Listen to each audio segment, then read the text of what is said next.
नमस्कार, मी भाग्यश्री बारलिंगे अक्षय भाषा या संस्थेतर्फे तुम्हा सर्वांचे मनापासून स्वागत करते.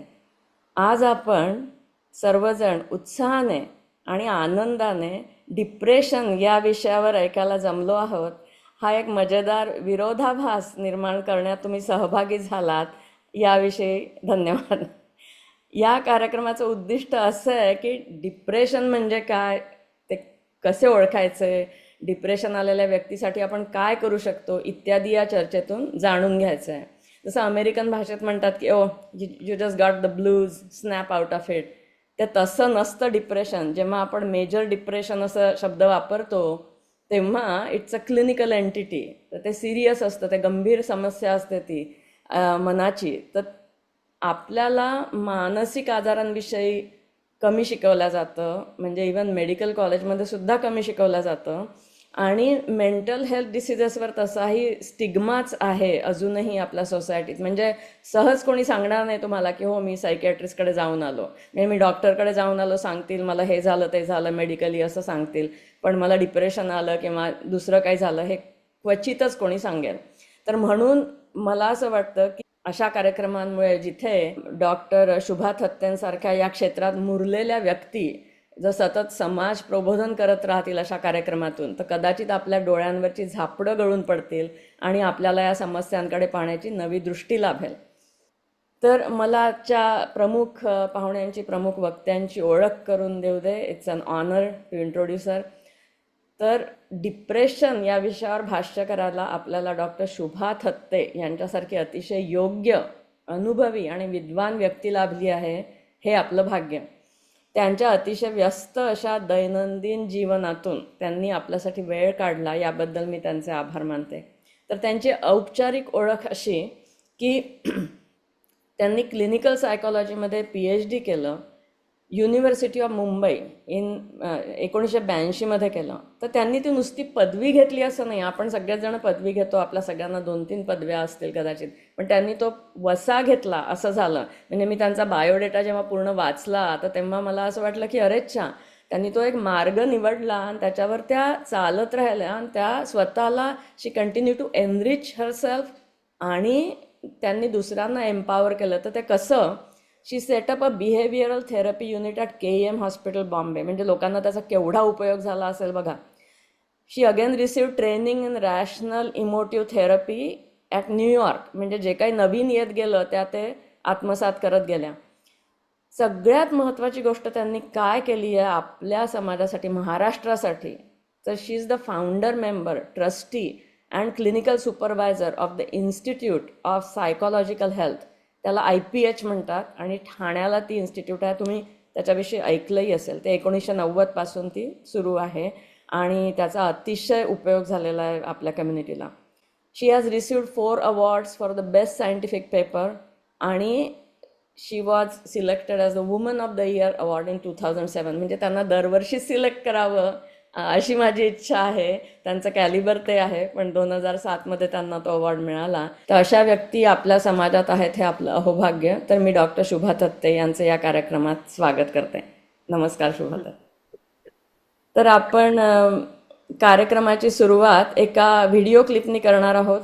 ती व्हिडिओ क्लिप आहे हॅमलेट या शेक्सपियरच्या नाटकातली, म्हणजे तो सिनेमा आहे.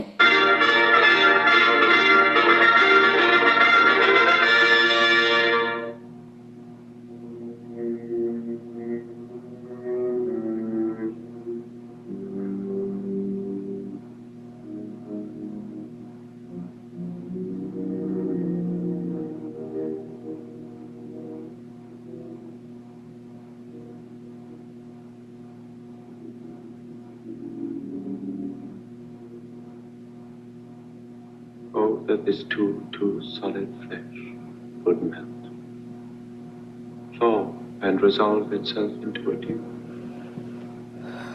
Oh, that the everlasting had not fixed his cannon against so slow. Oh, God, God, how weary, stale, flat, and unprofitable seem to me all the uses of this world. तर Hamlet मध्ये शेक्सपियरनी म्हणजे बघा हे 1600 मध्ये लिहिलेलं आहे, तर त्यांनी जे वर्णन केलं आहे तर त्याच्यात हॅमलेटच्या तोंडी तुम्ही जे शब्द ऐकले ते असे आहे, how very stale flat and unprofitable seem to me all the uses of this world. म्हणजे हे जग किती थकलेलं, शिळं, नीरस आणि विफल आहे. आणि त्यानंतर अजून एक वाक्य तो म्हणतो, ते आलेलं नाही आहे त्या व्हिडिओ क्लिपमध्ये, की I am the king of infinite space. म्हणजे आयुष्य किती भकास आहे, म्हणजे फक्त शेक्सपियर असं लिहू शकतो.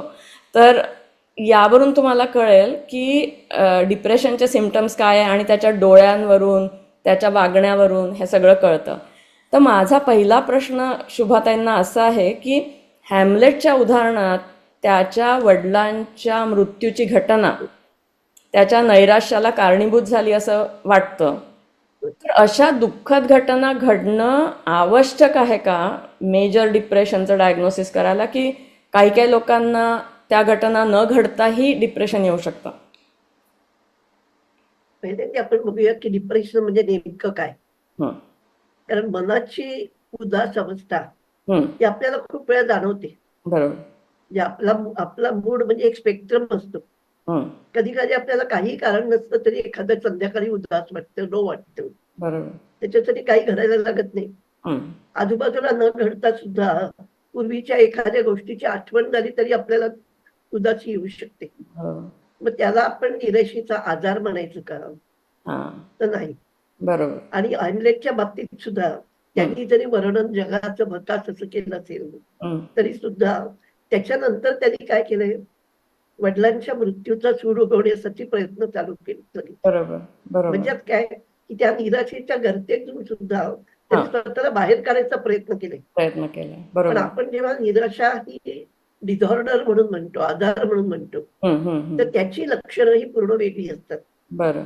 त्यामुळे आपल्याला हे समजून घ्यायला पाहिजे की नेमक्या निराशेचा आधार हे हं. कशाला म्हणायचं. हां, तर खूप लोक, कारण डिप्रेशन हा घासून गुळगुळीत झालेल्या नाण्यासारखा शब्द येतात. हो, जो तो म्हणतो मला I am feeling very depress today. हो, हो. तर ती फिलिंग ऑफ डिप्रेशन आणि इलनेस ऑफ डिप्रेशन हां, या दोन्ही खूप वेगवेगळ्या गोष्टी आहेत. वेगळे. त्यामुळे आता मी तुम्हाला एक स्लाइड दाखवते, त्याच्यामध्ये आपल्याला दिसेल की ज्याला आजार म्हणतात त्याच्यात नेमकं काय असतं. त्याला आजार म्हणजे किंवा डिझॉर्डर म्हणून कधी म्हणतो आपण, हं, कशा कशावर परिणाम झालेला असतो. हां, फर्स्ट थिंग इज प्रॉडक्टिव्हिटी, हं, फेल्युअर टू वर्क. जी बरोबर. व्यक्ती नोकरी करत असेल तर कामावर जावंसं वाटत नाही. बिझनेस असेल तर सगळं बंद करावंसं वाटतं. एखादी घरातली बाई असेल तिला स्वयंपाकघरात पण जावंसं वाटत नाही, काही काम करावंसं वाटत नाही. हं, दुसरी गोष्ट इन्व्हॉल्वमेंट, हां, म्हणजे फेल्युअर टू लव्ह एनिथिंग. अच्छा. जवळजवळ मनातला कोणावरती माया करणं, प्रेम करणं, आपल्या हां, भावना दाखवणं, ही हां, भावना पुसली जाते जवळजवळ त्याच्यामुळे. बापरे! त्यामुळे स्वतःच्या निराशेच्या गर्तेपेक्षा दुसरे विचार मनात येतच नाहीत त्यांच्या. त्यामुळे बरोबर. जवळच्या माणसांवरती प्रेम करणं सुद्धा त्यांना कठीण असतं. हां, तसंच failure to love others and or work. व्यक्तीच्या बरोबर. वेगवेगळ्या आवडी निवडी असतील, छंद असतील. एखाद्याला वाचायला आवडतं, एखाद्याला चित्र काढायला आवडतं, एखाद्याला गाणी ऐकायला आवडतात. हं, पण डिप्रेशन ह्या आजाराच्या स्टेजमध्ये या सगळ्या गोष्टींमधला रसच निघून गेलेला असतो. हं, हं, म्हणजे माणसाच्या आयुष्यातला जीवन रस आपण म्हणतो ना, बरोबर. तो जवळजवळ पिळून निघून गेल्यासारखा असतो. हां, त्याच्यातल्या आणखीन एक महत्वाची गोष्ट फेल्युअर टू लव्ह स्किल. अच्छा. स्वतःबद्दलची माया सुद्धा कमी होऊन जाते आणि बापरे! स्वतःचं सेल्फ वर्थ हां, कमी कमी कमी वाटायला लागतं की माझी हां, लायकीच नाही जगायची. हां, या जगामध्ये माझ्यासाठी काही नाहीच आहे. मी गेलो तो बरा, हां, तर हां, इतर लोक आनंदी होतील मी नसलो तर, असे बरं. विचार त्याच्यामध्ये यायला लागतात. हं, हं, आणि ते फेल्युअर आहे ते रिलेटिव्ह टू सिव्हिअर असतं. हं, काही मध्ये थोड्या प्रमाणात असतं, काही पण खूप प्रमाणात असतं. बरोबर. आणि फिजिकल आणि फिजिओलॉजिकल फीचर्स. हां, फिजिकल फीचर्स मध्ये युजली काय येतं, ज्याला आपण सायकोमोटर रिटार्डेशन म्हणतो, हां, बरोबर. की त्या व्यक्तीला उठून काही करावंसं वाटत नाही, हं, जागच्या आपल्या अंथरुणातच पडून राहावं. हं, पण ते अंथरुणात पडून राहणं it is like an ostrich. हां, अच्छा. जगापासून स्वतःला बंद करण्यासाठी, जगापासून अलग करण्यासाठी बरोबर. आपल्या त्या दुःखामध्ये सतत पिचत राहणं, थिजत राहणं. आणि त्याच्यामुळे मग वेगवेगळ्या शारीरिक लक्षणं सुरू होतात. कधी पाठदुखी असते, कधी पोटदुखी असते, हम्म. कधी चालवत नाही, कधी हम्म. खूप मलाईज असतो, खूप हम्म. थकवा वाटतो, की मला उठवत पण नाही, मला काही करवत नाही. मग हम्म. त्याच्याबरोबर स्वतःच्या बद्दल वाटणारे गिल्ट आणि शेम. हम्म. मी 20-25 जणांचा स्वयंपाक करू शकत होते आणि आज मला एक कप चहा सुद्धा करता येत नाही. बरोबर. हा. म्हणजे हे अशा तऱ्हेचे विचार येऊन ते विचार परत परत मनात घोंगावत राहतात. आणि hmm. This is something which is sustained over a hmm. Time period. Hmm. म्हणजेच काय की ह्यातल्या काही भावना आपल्याला काही कधी थोड्या वेळापुरत्या येऊ शकतात, पण हम्म. Sustained over a time period. म्हणजे आपल्याला काय दिसतं की एखादी जवळची व्यक्ती गेली, हा. अगदी जवळची आयुष्यातून, तर अगदी. माणसाला त्याचं दुःख वाटेल, काही करू नयेसं वाटेल, स्वतःच्या आयुष्यात अर्थ राहायला नाही असं वाटतं, निरर्थक राहिलं असं वाटतं. हा. पण आपल्या लक्षात येतं की सर्वसाधारण एक म्हणजे शास्त्रीय परिभाषेमध्ये त्याचा बाहेर येण्याचा पिरियड असतो तो साधारण 3 महिने आम्ही धरतो. बरं. म्हणजे म्हणजे असं घडलं म्हणून त्याला ताबडतोब ट्रीटमेंटची गरज नसते. बरं. त्याला ते दुःखातून बाहेर यायला जवळजवळ 2-1 महिने तरी लागतात. बरं. बरं. पण आपण जर बघितलं 3 महिने, 4 महिने, 6 महिन्यापेक्षा जास्त व्हायला लागले, हम्म. तर मग इट इज इम्पॉर्टंट की तो आजच्या जगाच्या रियालिटी पासून हम्म. स्वतःला तोडून त्या व्यक्तीच्या विचारातच मग्न आहे फक्त. बरोबर. मग अशा हा. वेळी त्याला ट्रीटमेंटची गरज लागू शकते. त्यामुळे हा. ही सगळी लक्षणं दिसली हा. तर हा. आपण त्याला डिसऑर्डर म्हणतो, ज्याच्यासाठी हा. औषधाची गरज असते. आणि उत्तम औषधं आज आहेत की ज्याच्यातनं माणूस त्या आजारातनं 3-4 महिन्यामध्ये पूर्ण बाहेर येऊ शकतो. हम्म. वर्षभरानंतर, 1.5 वर्षानंतर औषधं हळूहळू कमी पण व्हायला लागतात, बंद पण होतात. अरे वा. हा. फक्त त्या त्या आजाराबद्दल स्टिग्मा असल्यामुळे कोणी ट्रीटमेंट घ्यायला पुढे येत नाही. कुठे येत नाही. बरोबर. आणि घरची माणसं पण म्हणतात नाही काही दिवसांनी ठीक होईल, काही दिवसांनी बरं वाटेल, किंवा बरोबर. सांगत राहतात की असा विचार करू नको, असं म्हणजे करू नको, मग बरोबर. तुझ्याकडे तुझी मुलं चांगली आहेत, तुझ्या घरात सगळी स्थिती चांगली आहे. हो. काही जण म्हणतात तिचं सुख दुखतंय. अगदी मी तुम्हाला तेच म्हणणार होते. हा. बरोबर. म्हणजेच काय की ही सगळी लक्षणं त्या हो. व्यक्तीमध्ये असली तर हो. त्या व्यक्तीला स्वतःहून त्याच्यातनं बाहेर येणं कठीण असतं. हा. त्याला मदतीची गरज असते, औषधाच्या मदतीची असते, त्याच्या बरोबरीने घरातल्या माणसांनी सुद्धा हा. समजून घ्यायची गरज असते. हा. बरोबर आहे. तर म्हणजे basically there is light at the end of the tunnel. म्हणजे जरी डिप्रेशन आलं ते ते फक्त इतरांनी पण ओळखायला हवं. म्हणजे आजच्या कार्यक्रमाचा खास उद्दिष्ट तेच आहे की आपण दुसऱ्यांचं ओळखायला हवं, स्वतःचंही डिप्रेशन ओळखायला हवं आणि कधी मदत म्हणजे medical treatment when is it necessary is the goal to know. समजलं पाहिजे हा. त्याच्यात. हे महत्वाचं आहे. आता म्हणजे म्हणून तू जे म्हणालीस ना तसं त्या व्यक्तीला जणू काय आपण एखाद्या टनेल मध्ये ड्रायव्हिंग करतोय आणि हा. डोळ्याला गॉगल लावलाय, बर. अगदी म्हणजे अशी अवस्था असते. हो. तर अगदी. त्या ठिकाणी आपल्याला प्रयत्नांची छोटीशी तरी पणती लावायला पाहिजे. हा. बरोबर. ती थोडी पणती लावली तर आपल्याला त्या टनेलच्या टोकापर्यंत जाता येतं. जात आहे. बरोबर आहे. आपण ती म्हणजे न लावता आपण तिथे थांबलो टनेलमध्ये आणि डोळ्याचा गॉगल काढलाच नाही तर काढलाच नाही. साहजिकच सगळा अंधारच दिसतो माणसाला. हा. हा. बरोबर आहे. आणि ते असं म्हटलं जातं की एक भिंग असतं आपल्या सगळ्यांजवळ आणि त्याच्यातून आपण जग बघतो. तर या डिप्रेस झालेल्या माणसांचं भिंग, त्याच्यावर ओरखडे उमटलेले आहेत, काजळी जमलेली आहे, धूळ जमलेली आहे. तर आपण सायकोथेरपी देऊन, ट्रीटमेंट देऊन, मेडिकल ट्रीटमेंट देऊन ती ती ते भिंग साफ करण्याचा प्रयत्न करतोय. मला एक प्रेक्षकांना एक फार कॅन्डिड कन्फेशन द्यायचं ऍक्च्युली ॲज अ डॉक्टर. बरं का, मी I am a medical doctor. तर मी जेव्हा रेसिडेन्सी करत होते, I was new to this country, आणि मी रेसिडेन्सी म्हणजे मेडिकल रेसिडेन्सी इंटरनल मेडिसिनची होती. त्याच्यामध्ये सायकियाट्रिक ट्रेनिंगचा भाग अतिशय एवढूसा होता, म्हणजे 10% पण नसत. मेडिकल कॉलेजमध्ये सुद्धा जास्त शिकवला जात नाही सायकियाट्रिक्स. तर मी एक पेशंट बघितला, ही वॉज आफ्रिकन अमेरिकन, आणि चांगला धट्टाकट्टा माणूस माझ्यासमोर बसलेला. And in the flow of history taking I asked him की what do you do for living. तर तो म्हणाला आय एम ऑन डिसेबिलिटी. आणि मी एवढं नाक मुरडलं, म्हणजे मी त्याच्या समोर नाही मुरडलं पण माझ्या चेहऱ्यावरचे भाव बदलले. Because I simply did not like the fact that की हा एवढा त्याला एबल बॉडीड माणूस, कारण की मी फक्त त्याच्या शरीराचीच डॉक्टर होते. तर त्यामुळे मला मग सगळी ती भारतातली माणसं आठवली की बापरे ते किती डिसेबल्ड होते. मग ते असं इतकं कंपॅरिझन केली गेली मनामध्ये. आणि मग नंतर काय झालं की तो माणूस he had to sit in the waiting area आणि he had to fill out a form. आणि त्या फॉर्ममध्ये फक्त एक पानाचा फॉर्म होता, त्याला 6 प्रश्न होते, त्याला ते करता येईना, तो नुसता बसून राहिला असा. मग ती सेक्रेटरी आली, ती म्हणाली George you need to do it, you need to. आणि मग त्याला शेवटी ते कोणीतरी बसलं त्याच्याजवळ, मग तो फॉर्म भरून घेतला. काही महिन्यांनी मी माझ्या अटेंडिंग फिजिशियनला विचारलं की त्या पेशंटचं काय झालं, तर ते म्हणाले he has such resistant depression that he was on mega doses of anti depressant medication but he did not respond to it. तर त्याला ECT द्यावी लागली, इलेक्ट्रोकन्व्हल्सिव्ह थेरपी द्यावी लागली. पण ते मला उशिरा कळलं. बट ही चूक डॉक्टरांकडून सुद्धा होऊ शकते, कारण की आम्ही शेवटी माणसं आहोत आणि आम्हाला ट्रेनिंगची गरज असते. पण कसं आहे की ते कंपॅशन पाहिजे. तुम्ही एखाद्या व्यक्तीचं फॅमिली मेंबर असा, त्यांचे मित्रमैत्रीण असा, डॉक्टर असा, ते कंपॅशन पाहिजे. जर माणूस म्हणतोय की मी डिसेबिलिटीवर आहे, याचा अर्थ त्याला काहीतरी मेजर आहे प्रॉब्लेम, हे आपण लक्षात घेतलं पाहिजे. दुसरी एक गोष्ट तुम्ही आता तू म्हणालीस त्याच्यावर मला आठवते की काही वर्षापूर्वीपर्यंत हा इंडियामध्ये सुद्धा मेडिकल करिक्युलम मध्ये हा सायकॅट्रीचे प्रश्न हे पीडियाट्रिक्सच्या पेपरमध्ये 20 मार्काचा प्रश्न फक्त असायचा. बरं म्हणजे लक्षात घे की समज मेडिसिनच्या कोर्समध्ये सायकॅट्रीला किती जागा दिली जाते, किती जागा दिली आणि जाते. त्यामुळे सायकॅट्री हा विषय सुद्धा हा. स्टेप चाइल्ड ऑफ मेडिसिन आहे. अगदी तुम्ही अगदी बरोबर. कारण मेडिकल कॉलेजेसमध्ये सुद्धा हा. सायकॅट्रीचं फंडिंग ऑलमोस्ट 1% 2% असतं. बापरे. मॅक्झिमम फंडिंग जातं ऑर्थोपेडिक सर्जरी, अर्थात गायनेक या बाकीच्या. पण नाही. याला नाही.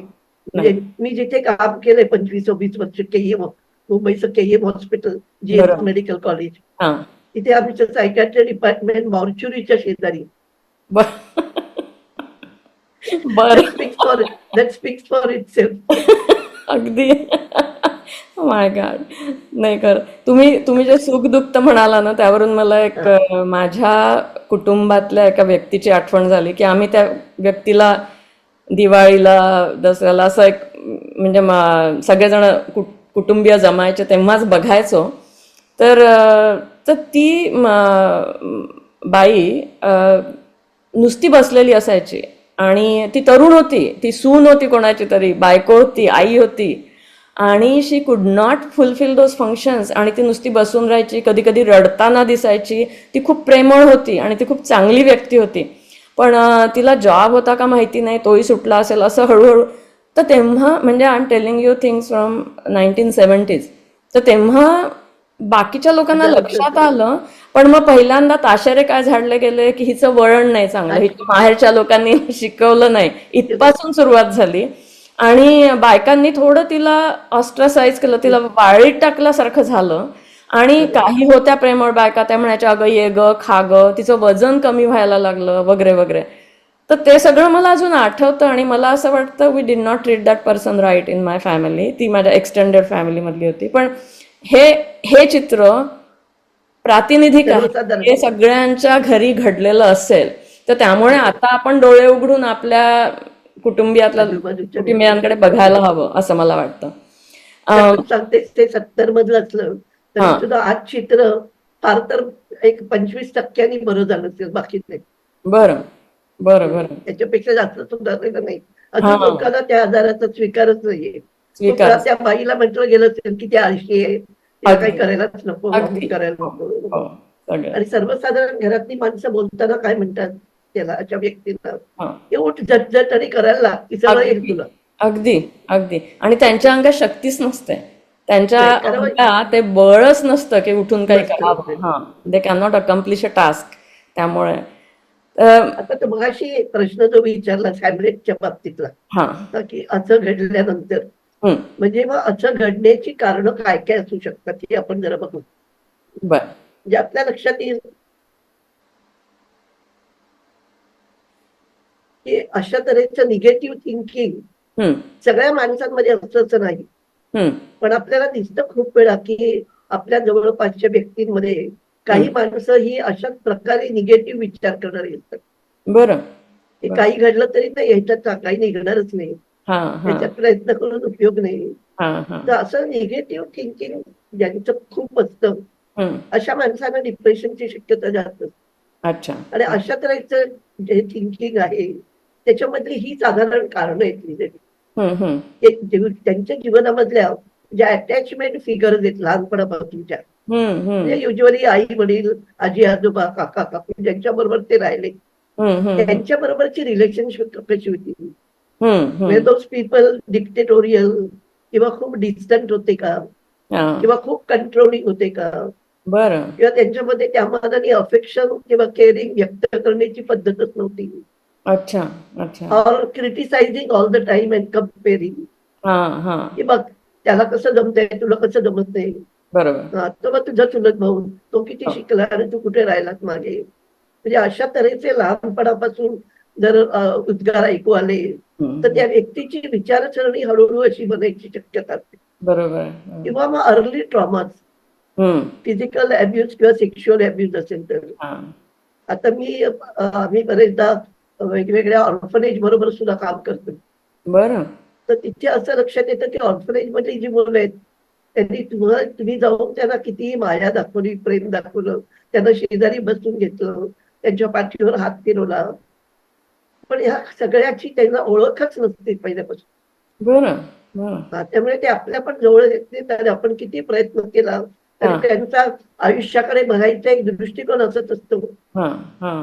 की सगळं जग असंच आहे आणि आपल्याला स्वतःला सिक्युअर राहण्यासाठी काहीतरी करायला पाहिजे. हम्म. म्हणजे आम्ही त्यांच्यासाठी घेऊन गेलो तरी ते थोडा खातील आणि बाकीचं गुपचूप लपवून ठेवतील कुठेतरी. आणि बरं. त्याला खात्री नसते उद्या मला काही मिळणार आहे की नाही. बरोबर. म्हणजे आपल्या लक्षात येईल की अशा परिस्थितीत आलेल्या मुलांमध्ये सुद्धा हम्म. विचारसरणी तशी होण्याची शक्यता आहे.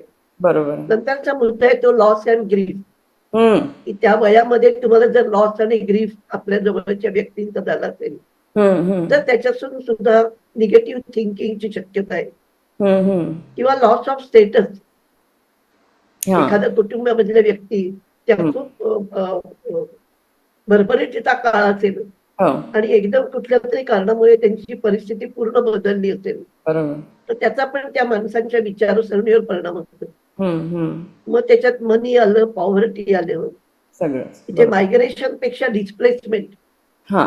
जे तुमचा लहानपणापासूनचा परिचित जागा, हम्म. आजूबाजूचा परिसर तो हम्म. सगळा सोडून तुम्हाला नाईलाजाने कुठेतरी हलवलं गेलं हा. तर त्याचा पण परिणाम होतो. म्हणजे आपण साईनबेकची रॅथ ऑफ ग्रेप्स कादंबरी बघितली. Grapes of wrath. हो. तर ते संबंध कुटुंबाच्या कुटुंब काय हो. देशोधडीला लागतं आपण म्हणतो अगदी तसं देशोधडीला बरोबर लागलो. शब्द आहे तो. हा. अगदी आणि त्याच्यामुळे पण डिप्रेशन याची शक्यता आहे. बरोबर बरोबर. एक त्याच्यासाठी युट्यूब वरती एक स्टीलिंग अ नेशन नावाची डॉक्युमेंटरी आहे. बरं. की संबंध ते एक आयलंड होतं, त्या आयलंडवर अनेक वर्ष आदिवासींची वस्ती होती हा. आणि 2,500-3,000 वस्ती होती त्या लोकांची. हम्म. Garcia island. बरं. आणि त्या सगळ्या लोकांना उचलून एका दुसऱ्या ठिकाणी नेऊन टाकलं बरं. आणि ते डाईड ऑफ डिप्रेशन. बापरे. सगळीच्या सगळी 2,000-2,500 लोक 2-3 वर्षाच्या काळामध्ये गेली, बापरे. नामशेष झाली. बापरे बाप. म्हणजे आपल्या लक्षात येईल की असं देशोधडीला लागणं हो. हे सुद्धा डिप्रेशनचं खूप मोठं कारण असतं. कारण असू शकतं. हा. त्याच्यानंतर सोशल रिलेशन, हम्म. म्हणजे सक्सेस फेल्युअर, हम्म. I am wanted person or unwanted person, हम्म. सुपिरियर इन्फिरियर, हम्म. या भावनांमधनं सुद्धा माणसाच्या मनामध्ये निगेटिव्हिटी खूप यायची शक्यता असते. बरोबर. म्हणजे आपल्याला काय दिसतंय की डिप्रेशनचा एक हे जे आपण हे बघितले प्रकार त्याच्यामध्ये निगेटिव्ह थिंकिंग हा प्रॉमिनंट भाग दिसतो. हा आणि हे निगेटिव्ह थिंकिंग कंटिन्यू राहिलं हा. तर मग त्या माणसाला डिप्रेशन मध्ये जायची शक्यता आपल्याला जास्त दिसते. अच्छा. बरोबर. मी तुम्हाला निगेटिव्ह थिंकिंग विषयी एक सांगते की ते लहान मुलांच्या गोष्टींमध्ये सुद्धा घातलं गेलंय की असं कोणीतरी असू शकतं बरं का आपल्या आयुष्यात. तर प्रेक्षकांना हे माहिती असेल, विनी द पू हे कॅरेक्टर माहिती असेल आणि त्या गोष्टींमध्ये इयोर नावाचं एक कॅरेक्टर असतं नेहमी विनी द पूच्या. एक पॅराग्राफ मी वाचून दाखवते आणि त्याच्यातून तुम्हाला कळेल की डॉक्टर थत्ते जे सांगतायत की निगेटिव्ह थिंकिंग असलेली माणसं कशी असतात. Eeyore, the old grey donkey, stood by the side of the stream and looked at himself in the water. Pathetic, he said. That is what it is, pathetic. He turned and walked slowly down the stream for 20 yards, splashed across it, and walked slowly back on the other side. Then he looked at himself in the water again. As I thought, he said. No better from this side either. But nobody minds. Nobody cares. Pathetic. That's what it is. There was a crackling noise behind him, and out came Pooh. Good morning, Eeyore, said Pooh. Good morning, Pooh Bear, said Eeyore gloomily. If it is a good morning at all, which I doubt, said he. Why? What is the matter? Nothing. Nothing, Pooh Bear, nothing. We can't all, and some of us just don't. That's all there is to it. तर हे असं character आहे इयोरचं की ज्याला कधीच काही चांगलं आनंदी दिसत नाही. आणि तर मला मी जेव्हा हे वाचते तर मला असं वाटतं की नैराश्य किंवा उदासीनता हे जे आपण भाषांतर करतो डिप्रेशनचं ते पुरेसं आहे का की याला मला असं वाटतं चैतन्य ऱ्हास असं एक पुनश्च नामकरण करावं या व्याधीचं असं मला वाटतं म्हणजे मराठीत तरी. आणि डिप्रेशन म्हणजे शेवटी काय एक खड्डा म्हणजे जाताना वाटेत लागलेला एक खड्डा तर तसा तुमच्या मनातला तो एक खड्डा आणि तुम्ही वरती येण्याचा प्रयत्न करता असं एक लिटरल त्याच्यात मिनिंग आहे. पण मला असं वाटतं की आपल्या सर्वांमध्ये जी चैतन्याची पणती तेवत असते त्यातलं तेल कमी होणं म्हणजे बेसिकली डिप्रेशन. तर तुम्ही आता बरेच तपशील सांगितलंय डिप्रेशन विषयी, पण कुठल्या मनाच्या आणि शरीराच्या कुठल्या प्रक्रियांवर यांचा परिणाम होतो म्हणजे नुसतंच मूडवरच होतो की अजूनही काही असतात की फिजिकल सिम्पटम्स येऊ शकतात का डिप्रेशनमुळे? आपण आता म्हटलं त्याचं वजन कमी होणं, भूक न लागणं, झोप कमी होणं किंवा अति झोप लागणं, दोन्ही प्रकारे असू शकतात. दोन्ही प्रकार बरोबर. काही करायची इच्छा न होणं, म्हणजे ही सगळी जी लक्षणं आहेत ना आणि त्याच्या बरोबर येणारी फिजिकल सिम्पटम. या जागेवरनं उठायची पण इच्छा राहत नाही. जागेवरनं उठलं तरी मी कशासाठी उठले, काय करायचं, काही अर्थ नाही. म्हणजे मला आठवते माझी एक पेशंट होती, त्या 55 वर्षाच्या बाई असतील आणि नवरा त्यांचा, दोघं राहत होते, मुलं त्यांच्या ठिकाणी सुखी होती, सगळं सेटल लाईफ होतं, काही त्याचा प्रॉब्लेम नव्हता. पण त्यांना डिप्रेशन जेव्हा सुरू झालं आणि ते हळूहळू वाढत गेलं, सकाळी ती दोघं जण फिरायला जायची वॉकला, आपण ते सगळं बंद झालं होतं आणि त्यांचा जो जागेवरनं उठेल अशा झाल्या त्या. आणि मग मनात तेव्हाच विचार सारखा की मी नवऱ्याला सकाळी चहा पण करून देऊ शकत नाही, ते वॉकला जातात, मग मला मी उठत पण नाही. आता अशा बाईला तुम्ही जर सांगितलं की नाही उद्यापासून तू उठू दे, तुझ्या नवऱ्याला अमुक आवडतं ना ते करत जा, ते करू शकणार आहे का? मी तिला पहिला प्रश्न विचारला की त्या सगळ्या सकाळच्या तुमच्या दिनचर्येमधला तुझा सगळ्यात आवडता क्षण कुठला होता? तर ती म्हणाली आम्ही दोघं जण टेबलाशी बसून चहा प्यायचो, तो माझा खूप आवडता क्षण. म्हटलं ठीक आहे, तुम्ही चहा नाही करू शकत सध्या, पण काका चहा करतील आणि तुम्ही जर जेवायला टेबलापर्यंत जाऊ शकता तर चहा प्यायला पण जाऊ शकता. आता काका सकाळी चहा करून तुम्हाला हाक मारतील, तुम्ही टेबलाशी जाऊन बसा आणि दोघांनी बरोबर चहा घ्या. किती छान. त्याच्यानंतर काका जातील वॉकला, तुम्ही परत झोपा, काही हरकत नाही. म्हणजे आपल्याला काय बघायचंय की त्यांच्या संबंध वैराग दिनचर्येमधला हा क्षण जर त्यांना आनंदाचा एक्सपिरियन्स करता आला अगदी तर तिथपासून आणखीन आनंदाचे क्षण कसे करायचे त्याची त्याला आपण मदत करू शकतो. तुम्ही तो ऐकलं असेल की ज्याला कॉग्नेटिव्ह बिहेवियर थेरपी म्हणतात. एक्झॅक्टली, मी येणार होते. सीबीटीचा मागचा मुद्दा तोच आहे. त्याच्या मागची जी विचारधारणा आहे तीच आहे की माणसाची विचार करण्याची पद्धत जी चुकीची झालेली असते ती कशी बदलायची. हम्म. आणि ती बदलण्यासाठी थोड्या थोड्या छोट्या छोट्या एक्सरसाइजेस मधनं बरं. त्यांना आयुष्यातला आनंद दाखवून थोडा हा थोडा तो परत कसं, कारण त्याच्यासाठी औषधं दिली हा तरी औषधं कशावर काम करतात, तुमच्या मेंदूतल्या सेरोटोनिनच्या लेवलवर. बरोबर बरोबर बरोबर. त्याच्या पलीकडे जाऊन तुमचं वर्तणूक बदलायची असेल, हम्म तुमचं मोटिवेशन वाढवायचं असेल, हम्म. तर तुम्हाला वेगळ्या प्रकारचे प्रयत्न करायला पाहिजे. तुमच्या औषधाचा उपयोग नाही होत. बरोबर. हम्म. आणि उलट आपल्याला औषधं घ्यायला लागतात ही आणखीन एक शेमफुल गोष्ट त्यांना वाटायला लागते. हो. की आयुष्यभर मी कधी औषध घेतलं नाही, हम्म. माझी तब्येत खणखणीत होती तब्येत, आणि आता माझ्या मागे औषधं लागली हम्म. आणि हे आता आयुष्यभरासाठी लागली. खरंच. म्हणजे हा आपण जर बघितलं की एन्झायटी मध्ये जेव्हा माणसाला एन्झायटी हा त्रास होतो तेव्हा त्याच्यामध्ये सगळी प्रश्नचिन्ह असतात बरं. की आता काय होईल, आता काय होईल, आता हा काय होईल. हो हो. मला डॉक्टरांनी तपासण्या करून घ्यायला सांगितलंय, त्याच्यात अगदी. काही निगेटिव्ह निघेल की काय, हा मग हा निगेटिव्ह निघेल तर मी काय करू, हा मला कॅन्सर सारखा आजार असेल तर मी काय करू. आता हा. हे सगळे प्रश्न डोळ्यापुढे असतात. बरोबर बरोबर. पण डिप्रेशन मध्ये फुलस्टॉप असतो, प्रश्न नसतो. अच्छा. बरं बरं. फुलस्टॉप म्हणजे काय, सगळं संपलं, हा हा. अच्छा. यातनं काही आता निष्पन्न होणार नाही हा. आणि कोणी प्रयत्न पण करू नका माझ्यासाठी. बरं.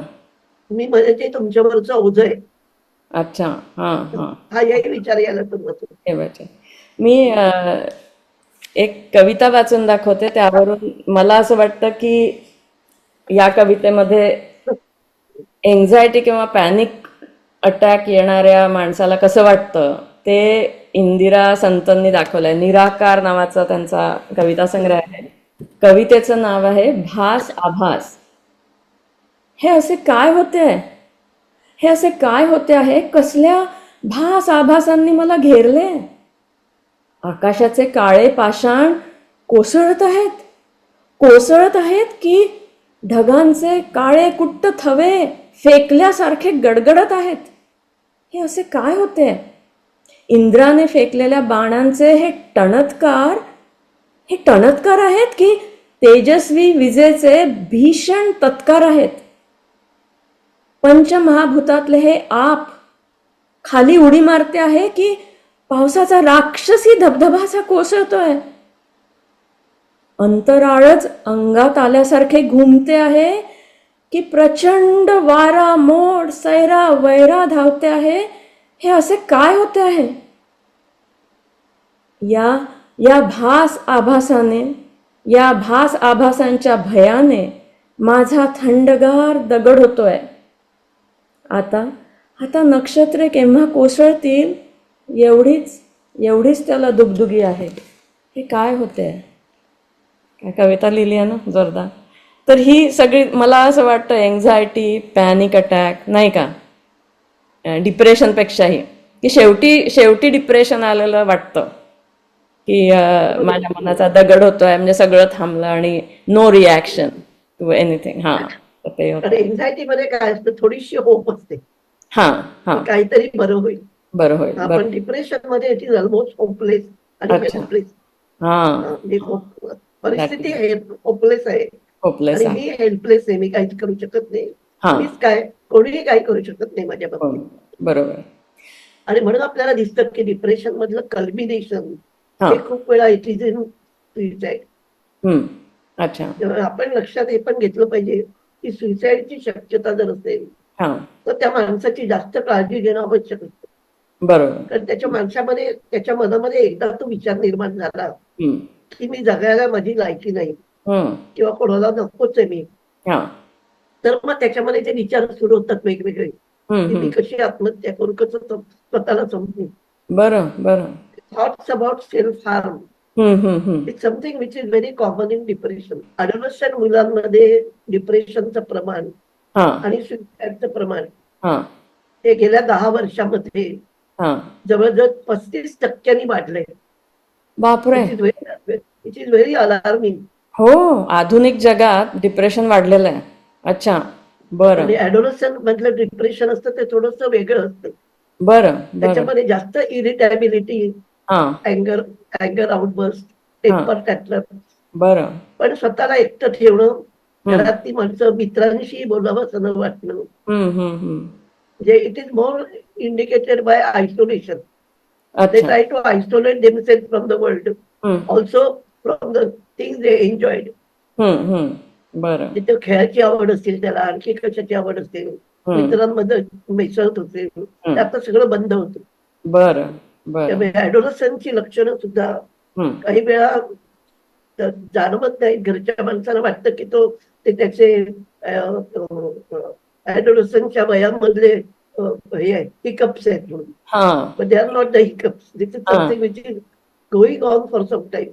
असं आपण म्हणतो he is going through a phase असं वगैरे म्हणतो Yeah. आपण. We try to ignore it. हा पण वी पण नीड ती टू टेक फेज इट असली तरी सिरियसली. आपण ती किती सांभाळून घेतली पाहिजे हा हे पण महत्वाचं आहे. बरोबर बरोबर आहे. मी तुम्हाला एक महत्वाचा प्रश्न असा विचारणार होते हा. की not all depression needs treatment right. म्हणजे तुम्ही जसं म्हणाला की स्पेक्ट्रम आहे आपला मूड पण स्पेक्ट्रम आहे. दिवसभरात तो थोडा थोडा बदलतो. पण मग डिप्रेशन आलेल्या लोकांमध्येही मग वेगवेगळ्या प्रकारचं असेल म्हणजे सिव्हिरिटी वेगवेगळी असेल तर मग त्याची ट्रीटमेंटही बदलते का की सगळ्यांनाच मेडिकेशन घ्यावं नाही, लागतं? ट्रीटमेंटही बदलते, हा. ट्रीटमेंटही बदलते. हम्म, काही वेळा जेव्हा ज्याला आपण रिॲक्टिव्ह डिप्रेशन म्हणतो, हम्म, घडलेल्या एखाद्या प्रसंगामुळे आलेलं डिप्रेशन होतं, हम्म.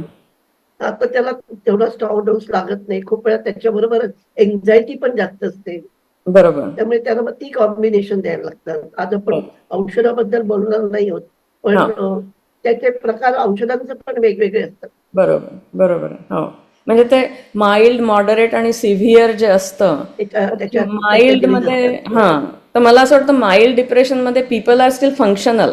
म्हणजे त्यांना या उदासीन्य आहे सॅडनेस आहे त्यांच्या याच्यामध्ये पण they are still able to function. म्हणजे त्यांचा जॉब असतो मॅनेज व्यवस्थित. मॅनेज त्यांचं जे रोल्स आहेत फॅमिलीतले ते करत असतात. मॉडरेट मध्ये तो अजून कमी झालेला आणि मग सिव्हिअर मला होतं तेव्हा ऑलमोस्ट होम बाउंड होतात लोक. सिव्हिअर मध्ये होम बाउंड आणि not able to do anything functionally. आणि पण माइल्ड आणि मॉडरेट सुद्धा हा दुर्लक्ष करून चालत नाही. हा तर एक्झॅक्टली. त्यावेळी सुद्धा त्या माणसाला आधाराची गरज असते. बरोबर ते बरोबर. म्हणजे आपल्या ऑफिसमध्ये आपल्या बरोबर एखादी व्यक्ती आहे आणि आपल्याला दिसलं हा की त्याची प्रोडक्टिव्हिटी कमी झाली. पूर्वी तो कामामध्ये खूप वाकबगार होता हो आणि आता त्याचं फारसं लक्ष नसतं. बरं तर इथे जवळच्या व्यक्तीने कुठेतरी त्याच्याशी त्याला बोलतं करणं, त्याचं काय दुःख असेल ते बोलायला सांगणं, बरोबर हे महत्वाचं. म्हणजे ते सुद्धा आपल्याला अगदी हळूवारपणे आणि एम्पॅथिकली करायला पाहिजे. काही हो माणसं अशा अवस्थेमध्ये खूप प्रायव्हेट बनतात आणि त्यांना हा आवडत नाही चौकशी केलेली. हो हो हो मग ती बरोबर. आपण कशी करतो, कसं बोलतोय ते हा पण महत्वाचं आहे त्याच्यात. बरोबर आहे. हा नाही आणि आपण ते असं त्यांना कमी दर्जाचं नको लेखायला. अरे ह्याला डिप्रेशन आलंय बरं का. नाही म्हणजे त्याची किती चूक झाली ही आयुष्यात. ही चूक नाही आहे, ही घडणारी घटना आहे. एक आजार आहे नैसर्गिक बरोबर. गोष्ट आहे ती. हा की घडू शकते. म्हणजेच आपण शारीरिक आजाराकडे जसं बघतो हा तसंच हा सुद्धा मनाचा झालेला आजार आहे समजलं पाहिजे. हम्म म्हणजे हम्म शारीरिक आजार असतो तर आपण चौकशी करतो ना हो की तुला कधी जायचं डॉक्टरकडे, मी येईन बरोबर, हो मदतीची गरज आहे का, अगदी. घरी काय अडचण असली तर मी हा मदत करेन. हा मग बरोबर. तसंच आपण मानसिक आजाराच्या बाबतीत पण करणं गरजेचं आहे. जरूरच आहे. हां म्हणजे मी मी शरीराची डॉक्टर असल्यामुळे मी नेहमी असा विचार करते की माइल्ड डिप्रेशन म्हणजे कसा साधा सर्दी खोकला झाला आपल्याला तेवढं आपण काळजी घेतली आपण त्याच्यातून बाहेर निघतो. मॉडरेटमध्ये तो खोकला जात नाही आहे आणि कदाचित न्यूमोनिया झाल्याची शक्यता आहे तर मग त्याची काळजी घेतो. पण सिव्हिअर डिप्रेशनमध्ये अगदी टीबी झालेला आहे मनाचा असं समजायला हवं. पण ट्रीटमेंट आहे आणि टीबी सुद्धा बरा होतो पूर्णपणे हे मला सांगायचं आहे. तर त्यामुळे कुठल्याही प्रकारचं डिप्रेशन इज ट्रीटेबल क्युरेबल. आणि डिप्रेशन Curable आहे. डिप्रेशन काय असं जन्मभर राहतं अशातला भाग नाही. नाही नाही नाही हा नाही. नुसतं एक असं स्पाइक किंवा उलट ट्रॉफ येऊन जातो आणि नाही. ते जातं. काही काही लोकांना रिकरंट डिप्रेशन येण्याची शक्यता असते मला वाटतं. नाही, पण म्हणजे आपल्याला काय लक्षात घ्यायचंय की लोक डॉक्टरांकडे का जात नाहीत, सायकॅट्रिस्टकडे, हा कारण त्यांच्या आजाराबद्दलच्या मिसकन्सेप्शन खूप असतात. हा त्यांना हा वाटलं की सायकॅट्रिस्टकडे गेलं की मग आपल्याला शॉक देतील, आपल्याला झोपेची औषधं देतील हो आणि ती औषधं आयुष्यभर घ्यायला लागतील. बरोबर बरोबर. तर आयुष्यभर औषध घ्यायला लागणारा फक्त एकच आजार आहे, हो स्किझोफ्रेनिया हा हा किंवा बायपोलर डिसऑर्डर मध्ये. तुम्हाला एरवी त्रास नसला तरी मेंटेन व्हायला औषध घ्यायला लागतं. घ्यावं लागतं. बरोबर. हा, पण ह्याचाच अर्थ काय की डिप्रेशन मध्ये तसं नाहीये. हो डिप्रेशन माझी पूर्ण बरा होऊन पूर्वीच्या इतका सक्षम होऊ शकतो. अच्छा, बरं बरं. पण ती घेतली नाही तर तुमची हं. प्रॉडक्टिव्हिटी आणखी कमी होत जाते.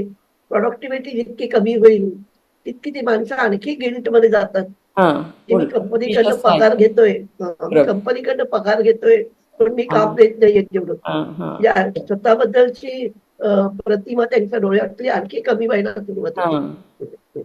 बरोबर आहे.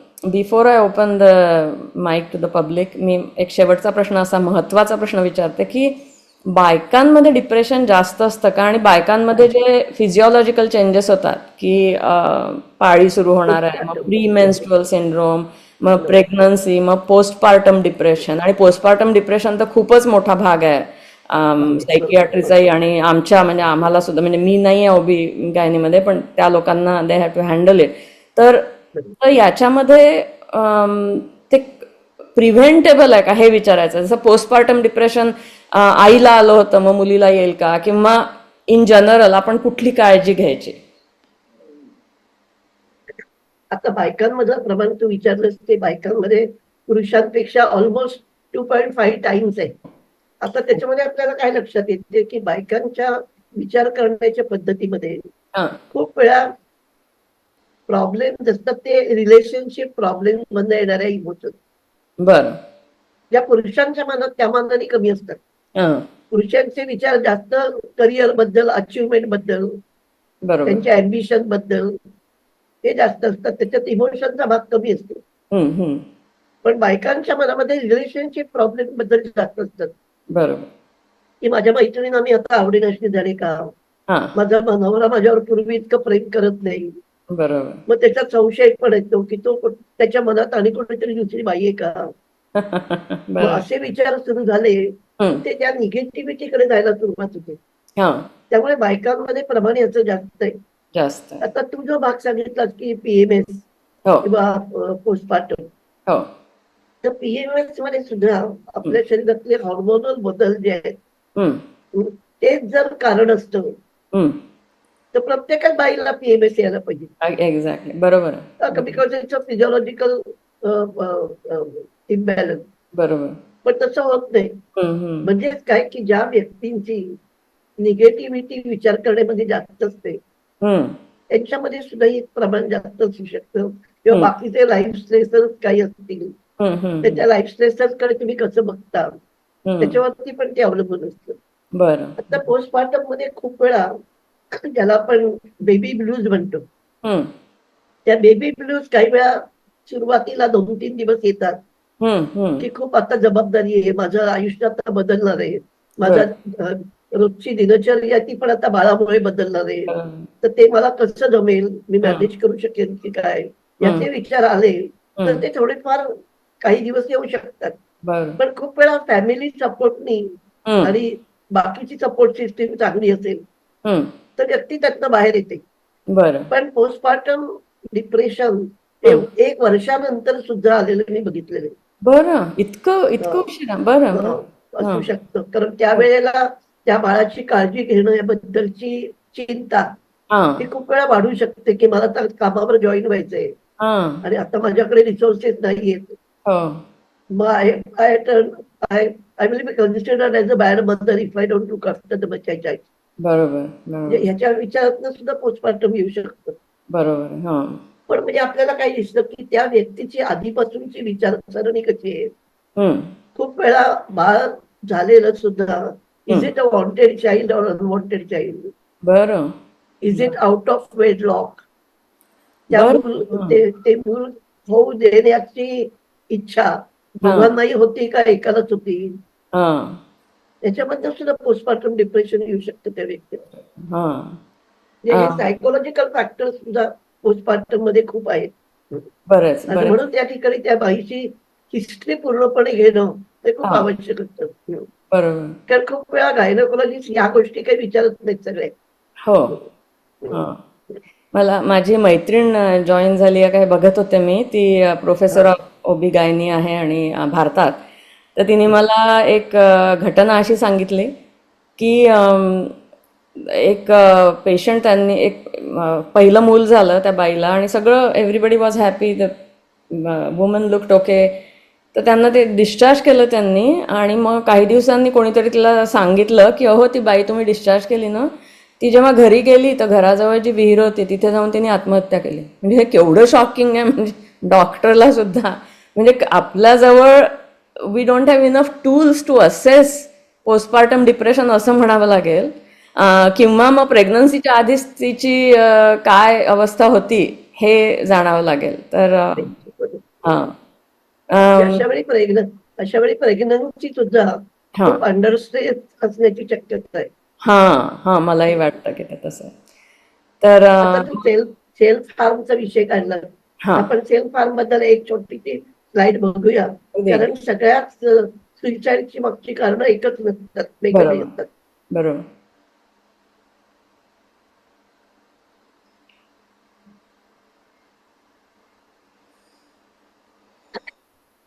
तर आता जे जे वेगवेगळे रिसर्चेस आहेत ते हं. काय दाखवतात, हं, की प्रत्येक माणसाच्या जगामध्ये, प्रत्येक माणसाच्या मनामध्ये निदान 2 किंवा 3 वेळा तरी आत्महत्येचा विचार येतो. बरं काहीही घडलं नसतं तरी सुद्धा. बरं बरं. म्हणजेच आपल्याला काय दिसतंय, की माझ्या मनामध्ये आत्महत्येचा विचार आला म्हणजे हां काहीतरी भयंकर स्केरी आहे असं धरता कामा नये. हां हां. का कारण असा तो एखाद्या वावटळीसारखा विचार येऊ शकतो हं आणि हं जातो सुद्धा खूप वेळा ते. हं हं पण सेल्फ हार्मची कारणं काय काय असू शकतात, हं तर खूप वेळा मॅनिप्युलेशन हे पण असू शकतं. हं देर इज नो डिप्रेशन, हं. पण मला अमक्याकडनं अमकं करून घ्यायचंय म्हणून मी आत्महत्येची धमकी देतो. अच्छा अच्छा. जे ऍडोलसंट मुलांमध्ये खूप असतं. हां आणि आपल्याला लक्षात येतं की त्याच्याकडे सुद्धा सिरियसली बघणं आवश्यक आहे. बरं बरं. कारण त्या मुलाला काय केल्यानंतर मला लिथल ठरेल हे माहिती नसतं. हां जे घरातली कुठली तरी गोळ्या घेतल्या आणि त्यांनी खाऊन टाकल्या, हां हां. तर मग 2 घेतल्यावर काय होईल, 8 घेतल्यावर काय होईल हे त्याला माहिती नसतं. हं हं. त्यामुळे त्याच्याकडे सुद्धा आपण सहानुभूतीने बघणं हे आवश्यक आहे. बरोबर. म्हणजे अगदी काही दिवसापूर्वी पेपरात आलेली बातमी होती की हं एका 14 वर्षाच्या मुलाने आई वडिलांना लेदरचं जर्किन मागितलं. ते हं आत्ताच्या आत्ता मला ते लेदर जर्किन पाहिजे. हं. आणि नाही म्हटलं तर मी खिडकीत उडी मारतो. आह. आणि आई वडील म्हणाले काय तुला काही घ्यायचं नाही अमुक तर काय बोलले असतील काहीतरी. त्यांनी खरंच उडी मारली आणि डाईड इन देअर. अरे बापरे. हां आता या ठिकाणी आई वडिलांना काय म्हटलंय, त्या खूप वेळा असं धमकी देतो की मी उडी मारीन अमुक करीन. हां. पण त्याच्याकडे सुद्धा त्यांनी बोलायला कसं पाहिजे होतं, हं हं की ही वस्तू तुला आत्ता ताबडतोब पाहिजे म्हणून तू म्हणतो हं हं. आणि तू आमचा खूप आवडता आणि लाडका मुलगा आहेस. अगदी हां असं आमचं तुझ्यावर करायचं. खूप प्रेम आहे. हां. तू अशा तऱ्हेचं काहीतरी करून मरावं अशी हं आमची अजिबात इच्छा नाही. हं हं आणि तुझा जीव या त्या जर्किनपेक्षा आम्हाला खूप महत्वाचं वाटतं. हं हं. आपण ते घेऊया नक्की. बरं. But let sit and discuss की आपण कधी घेऊ शकतो. हं त्याची किंमत किती आहे? हं आता आपल्याला ते परवडत आहे का का आपण तुझ्या वाढदिवसाला घेऊया? हं म्हणजेच काय, it is important that you negotiate with the child at that time instead of saying की हं तुझ्यात काय धाडस आहे, तू काय एवढी मराठा थोडाच आहे. हं 10 हं वेळा सांगतोच, काही झालं नाही. हं हं हं. तर 10 वेळा त्यांनी म्हटलं असेल तरी 11व्यांदा तो खरंच मारून काही होऊ शकतं. हं. हे लक्षात घेणं पण आवश्यक आहे. हे फार महत्वाचं. म्हणजे थ्रेटनिंग अँगर हं त्याच्यामध्ये सिव्हिअर डिप्रेशन मध्ये जेव्हा असतं तेव्हा युज्युअली इट इज प्लॅन. हं. या माणसाच्या मनामध्ये ते अनेक दिवस घोळत असतं हं आणि अनेक वेगवेगळ्या ऑप्शनचा तो विचार करत असतो मनामध्ये. हं हं आणि खूप वेळा त्याच्या बोलण्यातनं हं कशातनं तरी आपल्याला काहीतरी इंडिकेशन मिळते. हं. म्हणजे मला आठवते एका पेशंटच्या बाबतीत शी कमिटेड सुसाईड आणि तिच्या मोठ्या मुलाचा वाढदिवस होता, 16वा वाढदिवस. हं तो घरच्यांनी केला तेव्हा ती डिप्रेशन मध्येच होती. हं. पण त्या दिवशी ती त्याला जवळ घेऊन रडली आणि म्हणाली, मी तुझ्या पुढच्या वाढदिवसाला नसेल रे. अगं बाई. आता हे जे इंडिकेशन होतं ते बाकीच्याला काही लक्षात नाही आलं काय म्हणाली, कशामुळे हो म्हणाली. हो. पण खरंच she committed suicide within that year. म्हणजे बापरे. काहीतरी इंडिकेशन बोलणं हे त्या व्यक्तीच्या तोंडून निघू शकतं. हां आता हां. स्किझोफ्रेनिया सारख्या आजारामध्ये जेव्हा सुसाईड होतो हं तेव्हा तो डिप्रेशनमुळे नसतो. तर त्यांना जे आवाज ऐकू येतात, त्यांना जी भास होतात, त्यांना Hallucination. डिल्युजन हॅल्युसिनेशन असतात, त्यांच्या हॅल्युसिनेशन मध्ये कोणीतरी त्यांना सांगतं अमुक करतं अमुक कर, त्याच्यातनं केलं जातो फार. किंवा काही पर्सनॅलिटी डिसऑर्डर मध्ये असतो, ज्याला आपण बॉर्डरलाईन पर्सनॅलिटी डिसऑर्डर म्हणतो. जे साधारण ऍडोलसंट किंवा पोस्ट ऍडोलसंटच्या वयामध्ये जे हाताच्या नसा कापून घेणं, हो, हो. हे जे आहे तो सेल्फ हार्म असतो, तो सुद्धा it is because of psychological disturbance. अच्छा. म्हणजे आपण नुसतं सेल्फ हार्म म्हणून त्याला लेबल न लावता त्याच्या मागची कारणं जर लक्षात घेतली तर they also can be prevented to some degree. बरं बरं. ऑन अ लाइटर नोट मला काय आठवलं आता की फिलॉसॉफर जो आहे बर्ट्रांड रसल त्याने लिहिलंय की मी जेव्हा 5 वर्षाचा होतो तेव्हा मला खूप डिप्रेशन आलं होतं. म्हणजे त्यांनी डिप्रेशन शब्द वापरलाय आणि मला असं वाटायचं आता मरून जावं. काय ही कटकट आहे की मला पुढची अनेक वर्ष जगायचं आहे, हे काही चांगलं नाही, लाईफ इज नॉट गुड. आणि मग जसा जसा तो जगायला लागला त्याचा आयुष्यातला रस वाढायला लागला आणि तो म्हणाला मी मागे वळून जेव्हा बघतो तेव्हा मला स्वतःचं हसू येतं की मला असं वाटायचं. पण ते वाचताना खूप गंमत वाटते. आणि तसंच पीजी वुडहाऊसने एक दुसरी गोष्ट लिहिली आहे बरं का. म्हणजे तुम्ही म्हणालात की डिप्रेशन का येऊ शकतं, तर पीजी वुडहाऊसने लिहिलंय की मी अगदी लहान असताना 7-8 की असं या वयाचं त्यांनी काही आत्याकडे वगैरे पाठवून दिलं कुठल्या तरी बोर्डिंग हाऊसमध्ये. That was the perfect recipe for a psychiatric illness असं लिहिलंय. पण तो केवढा मोठा लेखक आणि आनंदी लिहिणारा लेखक झाला, केवढं त्यांनी जगाला आनंद दिला. तर ते मला फार महत्वाचं वाटतं. मी डॉक्टर नीता पानसे. मला तुम्हाला प्रश्न विचारायचा की आता जसं तुम्ही म्हणाल की जरी त्या पेशंट डिप्रेस्ड असतो उदाहरणांवरनं, त्यांना मूड त्यांचा चांगला नसतो, ते बसून राहतात, मग पण फॅमिली किंवा बाकीच्यांना कळतच असं नाही किंवा त्यांना कळलं तरी ते म्हणतात जाऊन दे होईल वगैरे. मग त्यांनी त्या डिप्रेस पेशंटना ट्रीटमेंट घ्यायला जायची एवढी इन्साइट नसते किंवा त्या उठून जात नाहीत ना, अरे चला मला सायकियाट्रिस्टकडे जायचंय. किंवा काय काय वेळेला जरी त्या म्हणल्या की मला जायचंय तरी आजूबाजूचे किंवा घरचे म्हणतील नाही काही गरज नाही होईल. मग त्यावेळेला त्यांनी स्वतः उठून कसं ट्रीटमेंट घ्यायला जावं किंवा लोकांना कसं आपण अवेअर करावं की अरे त्यांना ट्रीटमेंट द्यावी तुम्ही. कारण का त्यांना ट्रीटमेंटची गरज आहे हे घरच्यांना जर जाणवलं तर घरच्यांनी त्याचं जस्टिफिकेशन न करता की ती तशीच आहे, ती आळशीच आहे, तिला करायचं नसतं, ती खूप वेळा कारण सांगते न करायला, असं न म्हणता आपल्याला जर जाणवलं की मगाशी आपण जी लक्षणं बघितली त्या लक्षणातली काही लक्षणं नक्की आहेत आणि त्या व्यक्तीचं मूड आणखी तिचं काम करण्याची मोटिवेशन पण खूप कमी झालंय, तर त्या व्यक्तीला ते दाखवणं सहानुभूतीने हे पण गरज आहे की तू पूर्वी हे सगळं तू करत होतीस आणि तुला जगण्यामध्ये खूप आनंद वाटत होता, पण आता मला असं दिसतंय की आपण बसून गाणी ऐकायची म्हटलं तरी तू बंद करून टाकतेस, तुला बसायचं नसतं. ते त्यांच्या रोजच्या व्यवहारामध्ये कुठल्या गोष्टींवरती परिणाम झालाय आणि त्या परिणामामुळे त्यांचं आयुष्य ते कसे दुःखी करून घेत आहेत, हे जर आपण सहानुभूतीने सांगितलं तर मग ते औषधाला तयार होतील.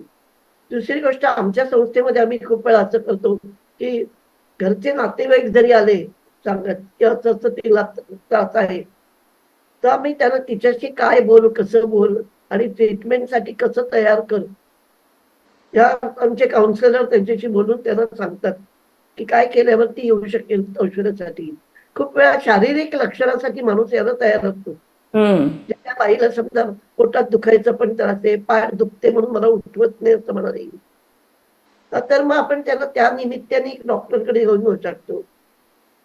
खूप वेळा आम्ही अशा व्यक्तींच्या फॅमिली डॉक्टरशी कॉन्टॅक्ट करतो आणि त्यांना कारण अशा व्यक्तींचा फॅमिली डॉक्टरवरती विश्वास असतो आणि मग त्या फॅमिली डॉक्टरनी जर त्यांना अँटी डिप्रेशन थोडी प्रमाणात द्यायला सुरुवात केली आणि मग त्यांच्या डिप्रेशन मध्ये सुधारणा झाली, तर मग त्याच्यानंतर ते फॅमिली डॉक्टर त्या पेशंटला परत आमच्याकडे पाठवतात, कारण तिचा डोस आणि औषध नक्की ठरवायची असतात. त्यामुळे काहीतरी निमित्ताने तिला वैद्यकीय मदत मिळणं हे गरजेचं आहे, हे लक्षात यायला पाहिजे कुटुंबाच्या. थँक्यू व्हेरी मच, अप्रिशिएट तुमच्या दोघींनाही. मला एक छोटासा मुद्दा इथे ऍड करावा असं वाटतं. शुभाताई, आपण मागच्या वेळी बोललो की can we give medications without the permission of the patient or without the knowledge of the patient, तर अगदी सिव्हिअर डिप्रेशन मध्ये करू शकतो का? हा आता खरं म्हणजे मेडिको लिगल इश्यू आहे. हा पण आपल्या लक्षात येतं की मेडिको लिगल इश्यू कधी होईल जर त्या पेशंटला त्याच्याबद्दल रेझिस्टन्स येतं. हा तर इथे रेझिस्टन्स पेक्षा त्या पेशंटला जाणीवच नसते आपण आजारी आहोत हा आणि आपल्याला औषधं घेतली पाहिजेत, कारण त्याला हीच इच्छा असते की मी मेलं तर बरं.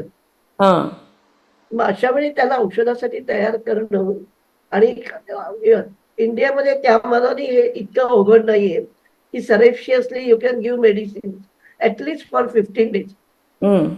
आता नवीन कायद्यांमुळे तुम्ही औषध काही 2 महिन्याचं 6 महिन्याचं देऊ नाही शकत. पण जर तुम्ही 15-20 दिवसाचं औषध लिहून दिलं आणि त्या व्यक्तीला जाणवलं की मी 15 दिवस औषधं घेतल्याने माझ्यात सुधारणा झाली, बरोबर. तर मग त्या व्यक्तीला 15 दिवसांनी तुम्ही सांगू शकता की तुला सुधारणा दिसते ना, कशामुळे? कारण मी तुला हे औषध देतो ते चहामध्ये घालून. म्हणजे ते खूप लांबपर्यंत येता कामा नये. काही दिवस निदान त्या व्यक्तीला परिणाम दिसेपर्यंत, म्हणजे 3 आठवडे. साधारण कुठल्याही अँटीडिप्रेशनचा 3 आठवड्यानंतर परिणाम दिसायला लागतो. आणि खूप वेळा पेशंट औषधं घेत नाहीत, कारण 2 दिवस घेतलं 3 दिवस घेतलं की त्याला वाटतं काही फरक नाही झाला आणि ते बंद करून टाकतात.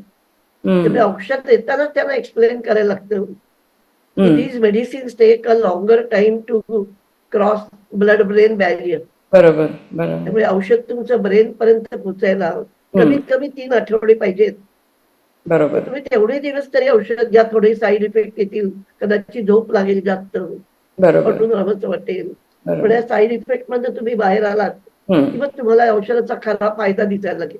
बरोबर. डॉक्टर मानसी जोशी, तुम्हाला विचारायचा प्रश्न? मला असा प्रश्न होता की जेव्हा पेशंट खूप निगेटिव्हली बोलत असेल, सारखा रडत असेल किंवा काही अशा खूप जास्त टोकाचे रिएक्शन देत असेल, तेव्हा जवळचे नातेवाईक जे असतील घरातले, त्यांनी कसं भूमिका घ्यावी? म्हणजे ऐकावं का त्याला सल्ले द्यावेत का त्याला एकटं सोडावं, हे कळत नाही काही वेळेला. चांगला प्रश्न. अशा वेळी आपल्याला काय बघायचंय की त्या माणसाचं विचारसरणी ती कुठेतरी खूप निगेटिव्हिटीकडे झुकते. मग त्याला त्याच्या आयुष्यातल्या पॉझिटिव्ह गोष्टी आपण दाखवत गेल्या, आणि 5 मिनिटं दोघे असल्या तरी चालतील. त्यांना नाते घरामध्ये, आणि वरच्याने सांगितलं की ती ना तुझ्याशिवाय जेवायला मागत नाहीये, तर जरा बस ना, तिला भरव थोडस. आता त्या 2-3 वर्षाच्या मुलीला भरवणं हे त्या व्यक्तीला ओझं वाटेल, पण त्याच्यामध्ये आनंद पण आहे. म्हणजे अशा छोट्या छोट्या गोष्टींमध्ये त्यांना सहभागी करून घेणं. तुम्ही म्हणता तसं एकटं जाणं, सोडून देणं, यांनी काहीच उपयोग होणार नाही, कारण ती व्यक्ती विचारांमध्ये आणखी घुमत राहते. त्यामुळे त्यांना सहभागी करून घेणं कशात तरी, कुठल्या तरी ऍक्टिव्हिटीमध्ये, की ठीक आहे तू नाही स्वयंपाकघरात येत ना, डायनिंग टेबलची बस आणि जरा भाजी निवडून देशील का, मला मदत होईल तेवढी. म्हणजे मग आपण त्या निमित्ताने काहीतरी 4 शब्द बोलू शकतो त्यांच्याशी, त्यांच्या जुन्या चांगल्या आठवणी काढून त्याच्याबद्दल विचारू शकतो. म्हणजेच काय की त्यांचा मूड बदलायला आपण काय काय गोष्टी करू शकतो. पण आपण जर विचारलं तुला का डिप्रेस वाटतंय, तर ती व्यक्ती काही नाही सांगू शकत. त्यामुळे त्याच्या खोलात न जाता त्या व्यक्तीकडनं कुठल्या तरी ऍक्टिव्हिटीमध्ये त्याला भाग घेण्यासाठी उद्युक्त करणं, हे घरातली माणसं नक्कीच करू शकतात. मला एक म्हणून आपल्याला दिसतं की एकटी माणसं जी जातात त्यांच्यामध्ये डिप्रेशनचं प्रमाण जास्त वाढतं, कारण एकटी राहत असल्यामुळे त्यांचं आणखी कम्युनिकेशन इतरांशी नसतं, आणि जे कम्युनिकेशन असतं ते फक्त स्वतःशीच असतं, आणि स्वतःशी असलेलं कम्युनिकेशन हे सगळं त्या निगेटिव्ह विचारांचंच असतं. त्यामुळे कुठल्या तरी सोशल ऍक्टिव्हिटीशी स्वतःला जोडून घेणं, काहीतरी व्हॉलंटियर वर्क करणं, जे आपल्या शरीराला, प्रकृतीला झेपेल ते काहीतरी करायला सुरुवात करणं, हे खूप महत्वाचं असतं.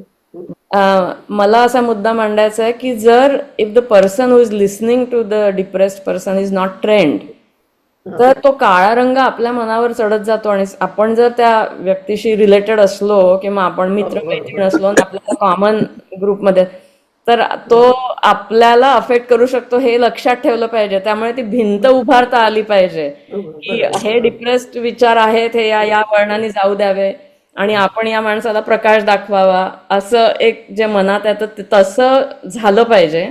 तर निगेटिव्ह विचार कोणी बोललं की पॉझिटिव्ह विचाराचंच उत्तर त्याला द्यायचं, असं मी नेहमी ठरवते. हा म्हणजे आपल्याला एम्पथी आणि सिंपथी मधला फरक कळला पाहिजे. हा हा दुसऱ्याबद्दल सिंपथी वाटणं, हा तर त्या सिंपथीमध्ये आपण वाहून जाऊ शकतो. बरोबर, एक्झॅक्टली. त्याच्यापेक्षा वाहून न जाता हा आपले विचार आणि आपली मर्यादा चाबूक ठेवून हा व्यक्तीला मी कितपत मदत करू शकते, कशात करू शकते, हा म्हणजे तिच्या परिस्थितीबद्दल आपल्याला वाईट वाटते, नो डाऊट अबाउट इट. हा हा पण आपण दोघे म्हणजे height of the sympathy will be crying on each other shoulders. अगदी. हा एक्झॅक्टली. ते होता कामा नये, ते होता कामा नये, हे महत्वाचं आहे. बरोबर आहे. हा बरं, तर विमल. विमलताईंचा प्रश्न आहे की हा 65च्या वयामध्ये हम्म, जे डिप्रेशन जात नाही आणि खूप प्रयत्न करून सुद्धा, हम्म, तर अशा परिस्थितीमध्ये काय करायला पाहिजे? हा हा तर आपल्याला काय दिसतंय की 65चं वय असं आहे की आयुष्यामधल्या बऱ्याचशा जबाबदाऱ्या संपवलेल्या आहेत हम्म, आणि there is nothing to look forward to. Hmm, तर टू लुक फॉरवर्ड टू ही गोष्ट हा, nobody is going to give you on platter. बरोबर, you have to find that out. Exactly. ते काही वेळे आपण आपल्या बागेमध्ये नवीन झाडं लावली, हम्म, त्याला पाणी घालताना, त्याच्या कळ्या बघताना, त्याचं फुल येताना बघताना हा, आनंद माणसाला येऊ अगदी शकतो. अगदी. म्हणजे आनंद तयार करायचे स्वतःचे प्रयत्न हा त्यातला खूप महत्वाचा भाग आहे. खूपच छान, खूपच छान. म्हणजे म्हणून आपल्याला दिसते की डिप्रेशन आधीच्या वयामध्ये आलं, हम्म, 40शीला आलं, 30शीला आलं, तर तेव्हा आयुष्यामध्ये there are many things to look forward to. कारण माझी ही जबाबदारी पण राहायची, ती राहायची, अजून माझी मुलगी बाळंतपणाला यायचे, तिच्याकडे मला बघायचंय, किंवा माझ्या मुलाचं अजून लग्न व्हायचंय, त्याच्यासाठी मुली बघायचे. म्हणजे there is something to look forward to. या पण त्या वयामध्ये जेव्हा सगळं बाकी स्थिरस्थावर झालेलं असतं, हो. तेव्हा खरं म्हणजे जोडीदारांमध्ये सुसंवाद असणं हम्म, हम्म, हा खूप महत्वाचा भाग आहे. हम्म, तर सगळ्यात जास्त डिप्रेशन कोणाला कळेल, तर आपल्या जोडीदाराला कळेल. हम्म, हम्म, तर ती आपली जे जे बॉन्डिंग आहे, ते बॉन्डिंग आपलं पहिल्यापासून चांगलं ठेवणं, हम्म, त्याच्यासाठी काही वेळा आपल्याला ऍडजस्टमेंट करायला लागेल, काही कॉम्प्रोमाइज करायला लागेल. पण हे लक्षात ठेवलं पाहिजे, I want to grow old with this man or hmm. This woman. हो. मग ते मला ते ओल्ड एज मला चांगलं जर करायचं असेल, हम्म, तर मला काहीतरी त्याचा विचार आधीपासून केला पाहिजे. हम्म, खूप हम्म. वेळा काय होतं त्या वयामध्ये दोघं जण एकमेकांच्या पूर्वीच्या कटू आठवणी काढून एकमेकांना दूषण देत राहतात फक्त. हा मग ते ते असं दूषण देणं म्हणजे डिप्रेशनला खतपाणी घालणं. हा बरोबर. त्यामुळे हे महत्वाचं आहे की मला काय त्या बाबतीत आपल्याला तरुण वयातच काय करता येईल त्या बाबतीत. हम्म, मी स्वतः टोरंटोमध्ये कॅनडामधनं कनेक्ट झालोय. बरं. मला प्रश्न असा होता की इथे समजा एखादी केस डिप्रेशनची असेल तर अपॉइंटमेंट घेतल्यानंतर there is a lot of time goes in between, Yeah, like I couple know, of I know. Month, Yeah. 3 months down the line.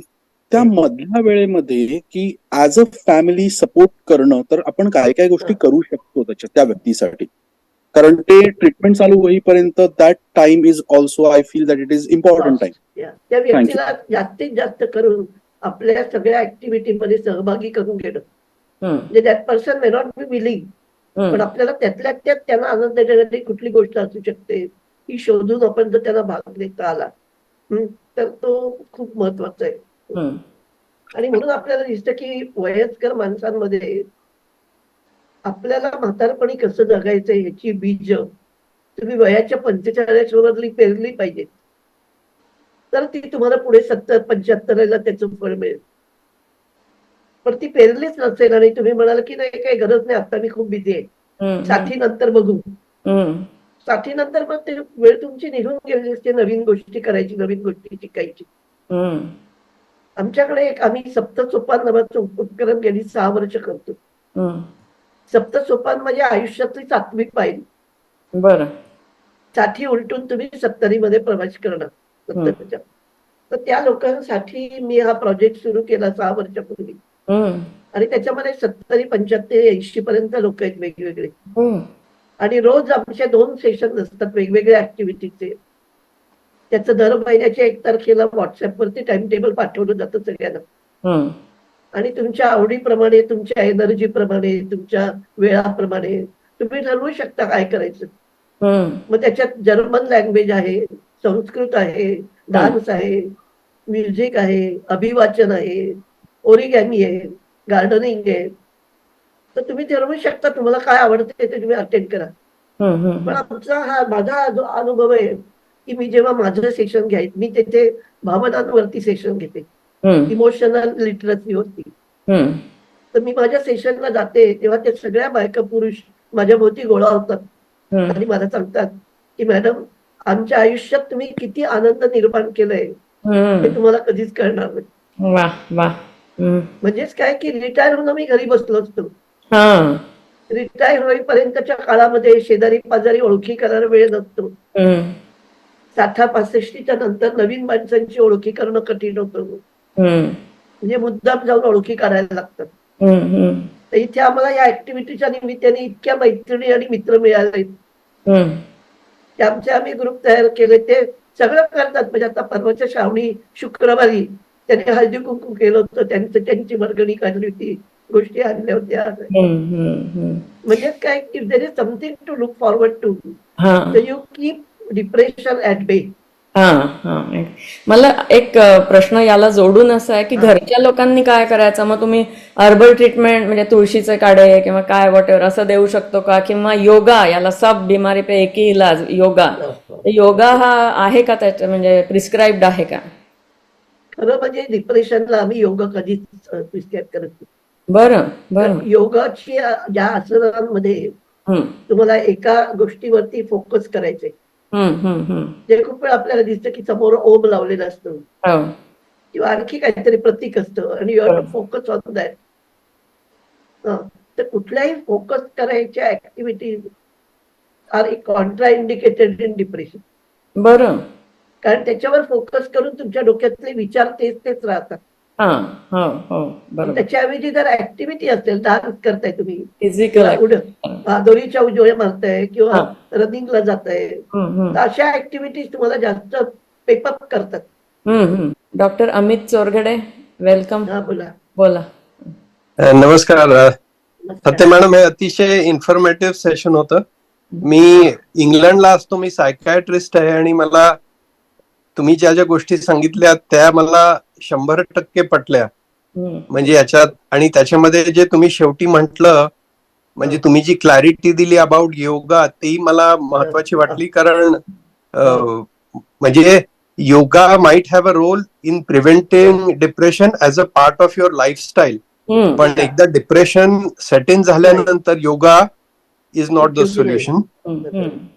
आणि यात मला 2-3 गोष्टी ब्रीफली मेन्शन करायच्या आहेत की काही स्टॅटिस्टिक्स की डिप्रेशनला कोणीही इम्युन नाही. म्हणजे हे मी युकेचं स्टॅटिस्टिक्स सांगतो कारण युके सोसायटी तशी is more open minded in terms of accepting mental health issues.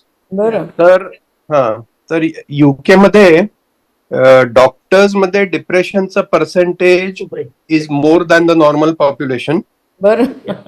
हो. हा, इथे पण आहे, इंडियामध्ये पण आहे. इंडियामध्ये पण. डॉक्टर मध्ये खूप आहे. हा. हो. आणि there is some suggestion, there is some evidence की युके मध्ये डॉक्टर्स मध्ये सुद्धा psychiatrist have a higher risk of depression आणि इव्हन सुसाईड. बरं बरं. हा. तर जसं कार्डिओलॉजिस्ट डज नॉट मीन की ही विल बी फिट आणि he can run a marathon at 75. बरोबर. बरेच कार्डिओलॉजिस्ट ओव्हरवेट असतात, त्यांना स्वतःला हार्टचा प्रॉब्लेम असतो. तसंच being a psychiatrist does not mean की the person is not suffering from mental health issues. तर मेंटल हेल्थची काळजी घेणं हे कुठल्याही प्रोफेशन ते इट इज इक्वली इम्पॉर्टंट. आणि फक्त डॉक्टर आहे किंवा सायकॅट्रिस्ट आहे म्हणून he will not have depression किंवा मेंटल हेल्थ इश्यूज असं अजिबात नाही. तर हे एक मला महत्वाचं. He is a human first. He is a human first आणि he is not immune to mental illness. दुसरं मला जे आहे ना काही ट्रीटमेंट मध्ये, कारण विदर्भामध्ये not so long go 50,000 plus शेतकऱ्यांनी आत्महत्या केली आणि they were all in to deep financial difficulty.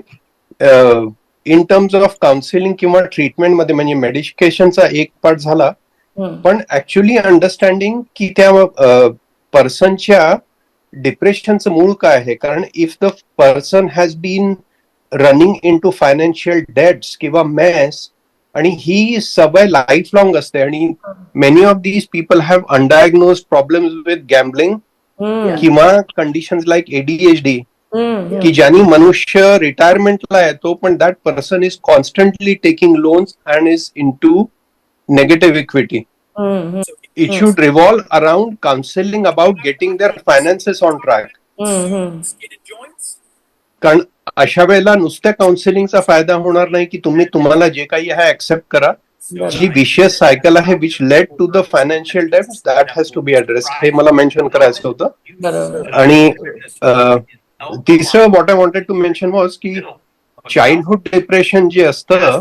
तिसरी गोष्ट मला म्हणायचं मेन्शन करतो, म्हणजे आज मी आधी पीडियाट्रिशियन होतो आणि नाव आय एम सायकॅट्रिस्ट, की बरेच वेळा मी ऍडल्ट्स मध्ये जे डिप्रेशन पाहिलेलं आहे ना, म्हणजे रिअल डिप्रेशन, जसं मॅडमनी सांगितलं की संध्याकाळी थोडंसं उदास वाटणं इज नॉट डिप्रेशन. डिप्रेशन म्हणजे तुमचं पूर्ण आयुष्यातली ज्योत माळवायला लागते, ही जी डिप्रेशन आहे. तर याच्यामध्ये बरेच वेळाला जे origins are because of childhood abuse, म्हणजे children who have suffered abuse in childhood, emotional, physical, sexual abuse. आणि हे मी कितीतरी पाहिलं आहे की ऍडल्ट मध्ये मेंटल इलनेस सफर करणारे जे लोक असतात, they were abused as children by their own family member, म्हणजे 90% it is own family member. आता हे रिकॉग्नाइज करणं महत्वाचं आहे की childhood abuse is a real thing आणि it happens in all societies. आणि इट कॅन हॅपन, म्हणजे आय हॅव नोन, आणि हे अनडाउटेडली जगात सगळीकडे होतं इन ऑल रिलिजन्स, की सख्खी आई is involved in sexual abuse of their own children. किती भयानक गोष्ट आहे, बापरे.